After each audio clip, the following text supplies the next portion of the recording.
se Débrider. Non, il faut se décristalliser. Notre image.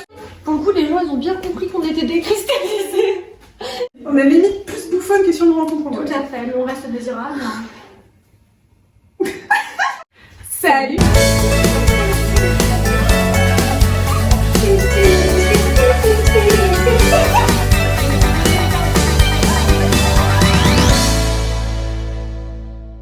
Aujourd'hui, on vous retrouve pour une nouvelle vidéo potin.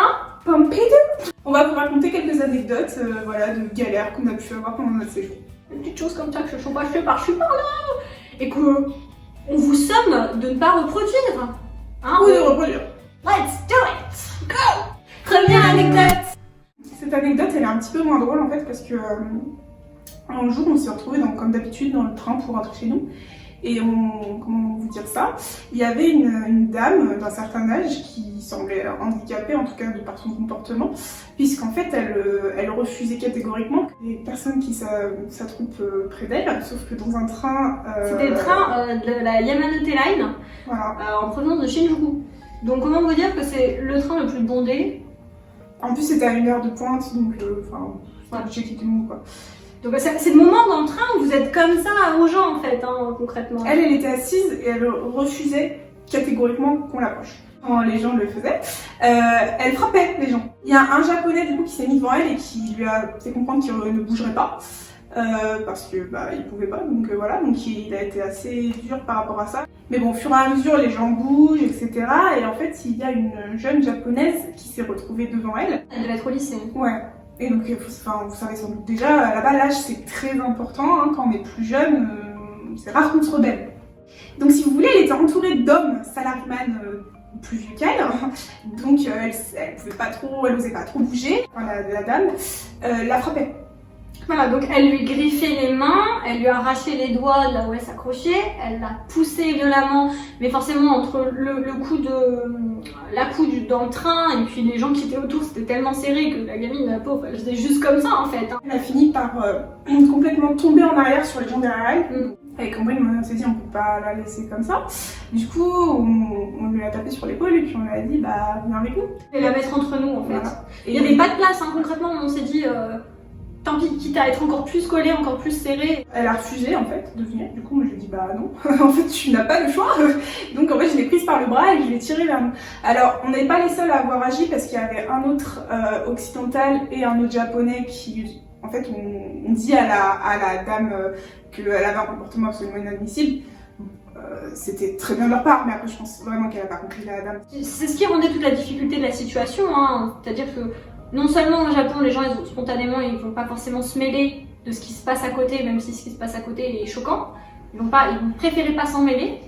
Donc il y a déjà ce premier point. Et puis deuxième point, comme on sentait tous que cette dame-là, elle n'était pas totalement responsable de son propre comportement, c'était hyper difficile d'agir aussi et de se mettre là-dedans quoi. La fille en question, elle nous a remercié, elle s'est mise à pleurer, je pense que c'est le stress en fait, elle a relâché le stress et du coup voilà. Donc il y a un des japonais qui a dit qu'elle avait pas à s'en faire, que voilà, ça allait aller, que bref. Mais au moins il a fait quelque chose, parce que nous, faut pas oublier qu'on est des occidentales, donc en soi, elle a apprécié notre aide.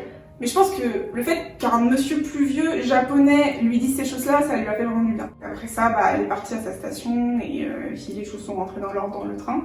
Enfin, j'ose espérer parce que je sais pas si la dame est partie. En fait, quand elle est partie, elle était toujours là. Elle était toujours là, mais il y avait le monsieur justement qui disait, il y a une femme qui s'est approchée un peu trop près et le monsieur lui a dit non, restez pas là, décalez-vous. Après, je pense que ça a pu se gérer un petit peu tant que le monsieur restait dans le train. Après, bon, voilà. Il y a une autre fois aussi, en fait c'est très rare les altercations comme ça, enfin déjà les japonais, ils fuient un peu les conflits, mais dans le train aussi, et il y a une autre fois, je sais pas si tu te rappelles. Ouais, je me rappelle. En fait on n'a pas vu ce qui se passait, on était loin, mais on a entendu un monsieur, et je pense qu'il parlait avec quelqu'un plus jeune que lui, il lui parlait, mais comme dans un manga. Sauf qu'au Japon, c'est pas possible ça, enfin je veux dire, c'est très familier, c'est très vulgaire de parler comme ça à quelqu'un. Et il lui parlait, mais vraiment de la manière la plus familière que j'ai pu entendre là-bas. C'était une catastrophe. Et il criait en plus. Donc je sais pas ce que cette personne lui avait fait. C'est une histoire, alors de ce qu'on a compris vaguement, c'était une histoire de place. Oui. Le jeune était assis, le vieux était debout. Et il était en train de lui reprocher le fait d'être assis Il me semble que c'est quelque chose comme ça, mais le contexte. si on veut, il lui a reproché d'une manière complètement ahurissante, quoi. Enfin, tout le monde dans le train était choqué, hein. Donc, et nous, les premières, parce qu'on n'avait pas l'habitude. C'est clair. Voilà. En gros, il faut pas forcément agir, faut pas se prendre pour Superman. C'est pas ce que la société japonaise vous demande et ils en ont pas besoin non plus, hein, concrètement. Par contre, si vous êtes face à des situations comme nous avec cette jeune fille, par exemple, nous, voilà, le monsieur qui a parlé qu'un manga, on n'est pas venu lui dire ouais, mais comment tu parles, toi, t'es au japonais?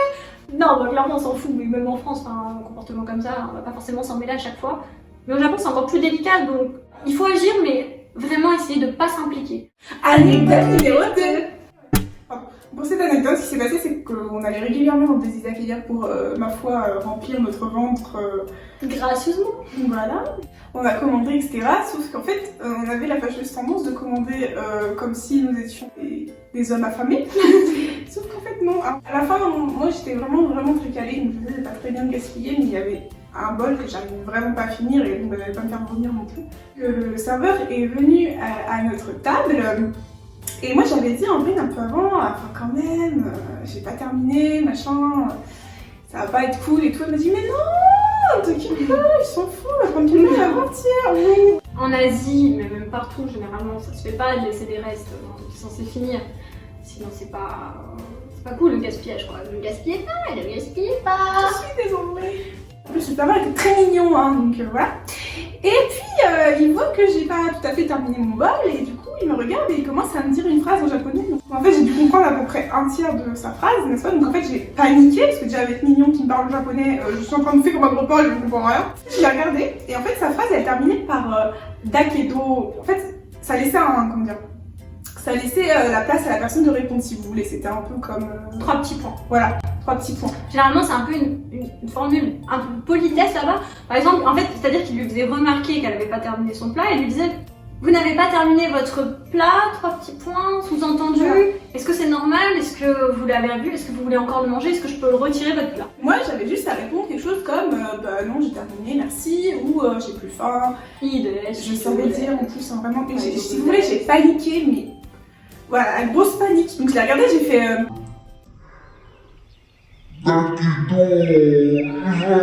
Si je regardais, je disais bah.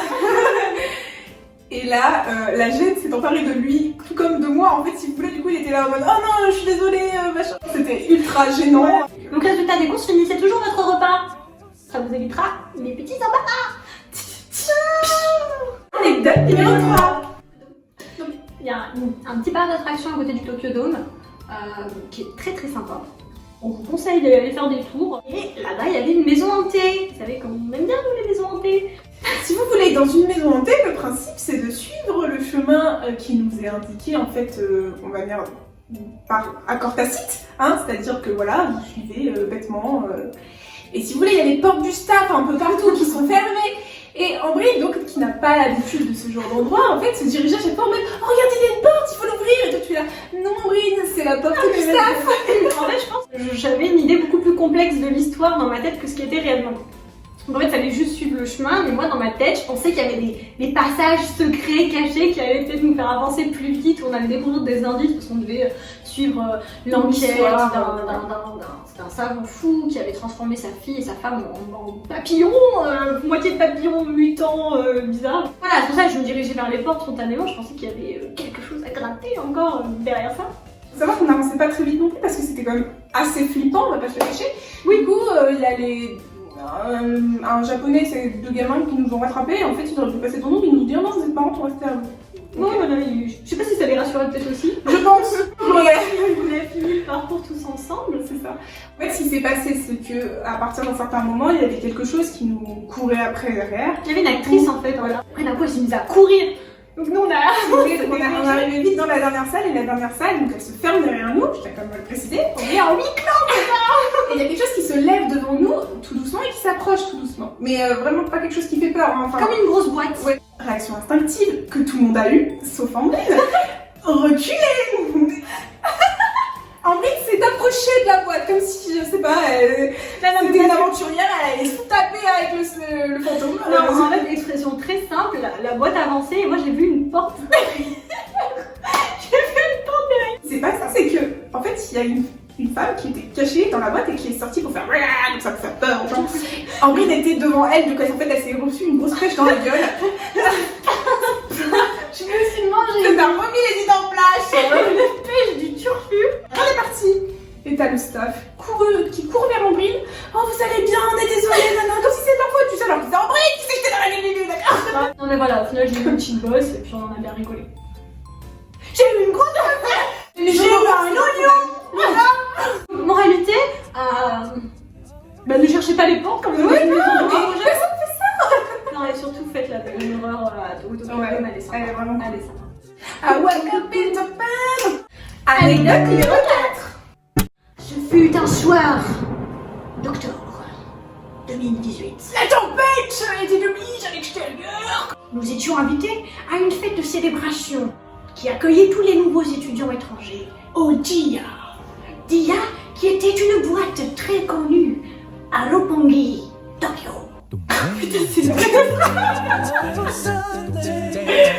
La soirée commençait très bien, très bien. Nous étions dans la salle en train de nous trémousser comme des crevettes endiablées.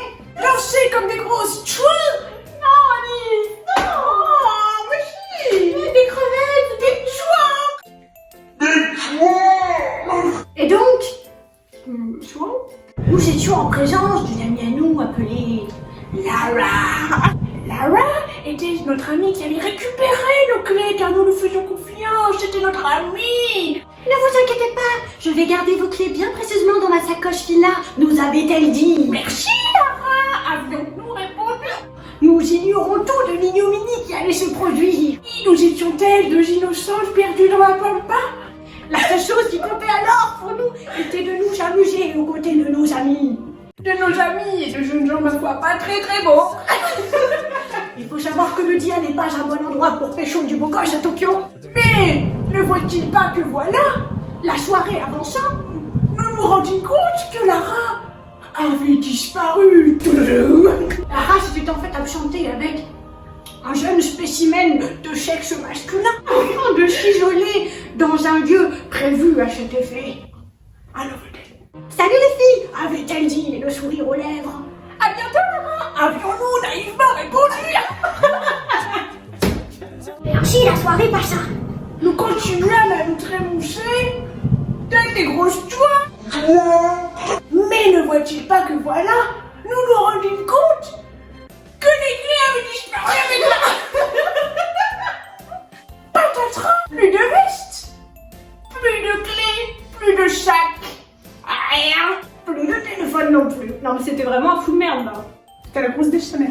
En fait on pouvait vraiment pas récupérer nos affaires. Ainsi donc, le lendemain matin, Allô, 3h de l'après-midi. Allô, Lara est rentrée comme une fleur. et nous étions encore sur le canapé.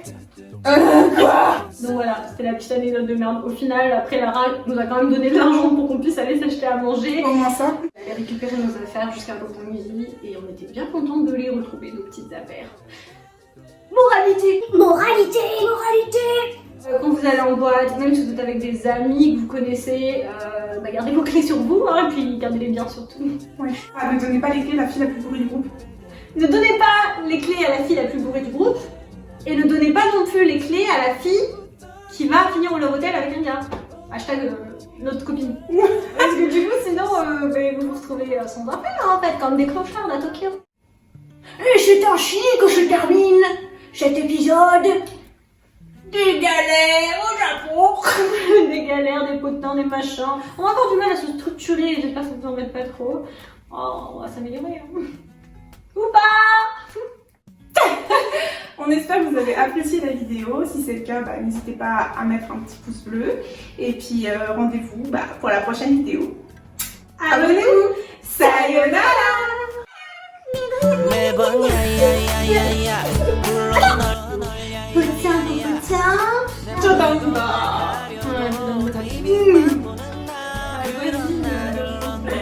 Déjà que le soir quand j'ai des yaoi dans le lit, je suis là en mode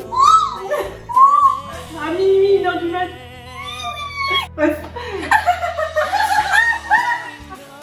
Mais au moment d'ouvrir le casier, que nous nous sommes retrouvés.